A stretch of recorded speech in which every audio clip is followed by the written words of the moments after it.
আমরা এই মুহূর্তে ওই বিষয়টা জানতে পারিনি, কিন্তু পরবর্তী পর্যায়ে এখানে অনেকগুলো বিষয় আছে যে উনি ব্রাহ্মা জাতির যে গরুগুলোকে অবৈধভাবে আমদানি করেছিলেন সেগুলো ঢাকা কাস্টমস হাউস কর্তৃক কিন্তু আটক করা হয়েছিল এবং সেই আটককৃত গরুগুলোকে কৃত্রিম গো প্রজনন কেন্দ্র সাভারে রাখা হয়েছিল এবং পরবর্তী পর্যায়ে কৃত্রিম গো প্রজনন কেন্দ্র থেকে সিদ্ধান্ত দেওয়া হলো যে এই গরুগুলাকে আপনি জবাই করে আপনি সুলভ মূল্যে ন্যায্য মূল্যে মানুষের মাঝখানে দিয়ে দেন বা বিক্রি করে দেন। কিন্তু প্রবলেম হলো যে উনি এই গরুগুলাকে জব করেন নাই, জব না করে উনি জালিয়াতির মাধ্যমে কাগজ তৈরি করেছেন যে উনি জব করেছেন। আসলে উনি জব না করে এই গরুগুলোকে তিনি উচ্চ মূল্যে 11 কোটি টাকা মূল্যে উনি বিক্রি করেছেন এবং এই টাকাটাকে উনি দেশের বাইরে লন্ডার করেছেন। এখানে এই ধরনের একটা প্রতিষ্ঠানের সন্ধান আমরা পেয়েছি, সেই বিষয়ে আমরা তদন্ত চলছে। আমরা আরো বিস্তারিত বিষয়গুলো আপনাদের জানাতে পারবো। তবে আপনার কথাটি গুরুত্বপূর্ণ যে হ্যাঁ, এই ইন্টারফেস হিসাবে অথবা উনি খাবারের ব্যবসা এবং উচ্চ বংশীয় গরু ছাগলের বিজনেস এগুলো হয়তো করতে পারেন এবং হয়তোবা এর আড়ালে উনি আরো অনেক কিছু করেছেন যেগুলো তদন্তাধীন রয়েছে। তবে প্রাথমিক অনুসন্ধানে আমরা কিন্তু ওনার নামে প্রচুর সম্পত্তির স্থাবর সম্পত্তির প্রমাণ পেয়েছি।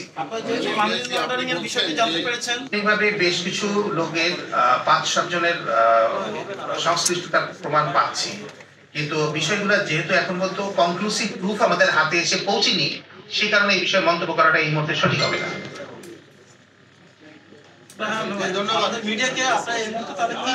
নিয়ে আসি অর্থাৎ কারো বিরুদ্ধে যখন মানি লন্ডারিং আইনে মামলা হয় তখন কিন্তু এগুলো সুনির্দিষ্ট প্রমাণ লাগে।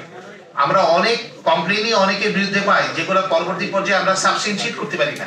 অ্যালিগেশন গুলোকে সাবস্টেনশিয়েট করার জন্য আপনার ডকুমেন্টারি এভিডেন্স লাগে। মানি লন্ডারিং আইনে যে অনুসন্ধান হয়েছে প্রাথমিক অবস্থায়, অনুসন্ধানের পরবর্তী পর্যায়ে আমরা এই মামলায় উপনীত হতে আমাদের যে তথ্য প্রমাণগুলো দরকার ছিল সেগুলো আমি সরকারের বিভিন্ন সংস্থা বিভিন্ন ব্যাংক থেকে আমরা পেয়েছি। তার ভিত্তিতেই কিন্তু আমরা এই মামলাটা চলমান মানে স্টার্ট করেছি। পরবর্তী পর্যায়ে অর্থাৎ তদন্তের পর্যায়ে যখন আরো অনেক কিছু রিভিল হবে আমরা অবশ্যই আপনাদেরকে জানাবো। মামলায় কি শুধু প্রতিষ্ঠানের চেয়ারম্যান এবং এমডি একজনকে আটক করেছি, তাহলে আরেকজনের নাম দিয়ে তাকে গ্রেফতার করা হয়নি। আমরা অভিযান চালাচ্ছি এবং এর সাথে আরো 5-7 জনের সংশ্লিষ্টতা আছে।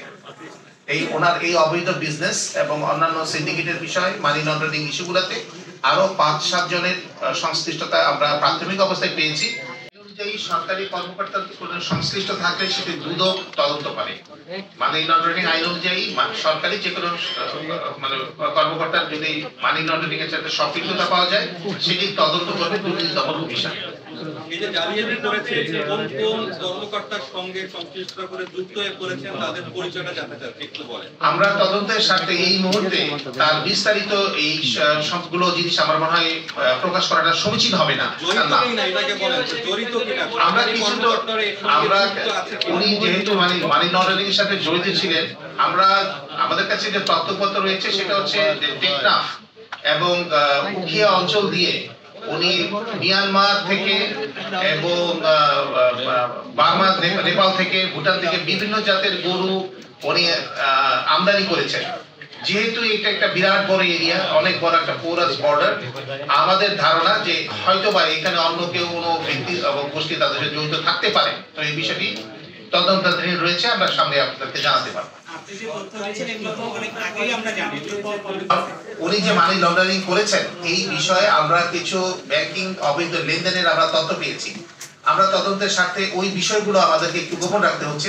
যে ব্যাংকগুলোতে, আমরা কোনো ব্যাংকের নাম উল্লেখ করছি না, যে ব্যাংকগুলোতে ওনাদের অবৈধ লেনদেন পাওয়া গেছে এবং মানি লন্ডার হয়েছে, সেটার যে টাকাগুলোর উৎস এবং টাকাগুলোর পরবর্তী পর্যায়ে প্লেসমেন্ট এন্ড লেয়ারিং যেটা আমরা বলি, সেগুলা যেটা হয়েছে তাতে আমাদের কাছে প্রতীয়মান হয়েছে প্রাথমিক অনুসন্ধানে যে উনি মানি লন্ডারিং এর সাথে জড়িত।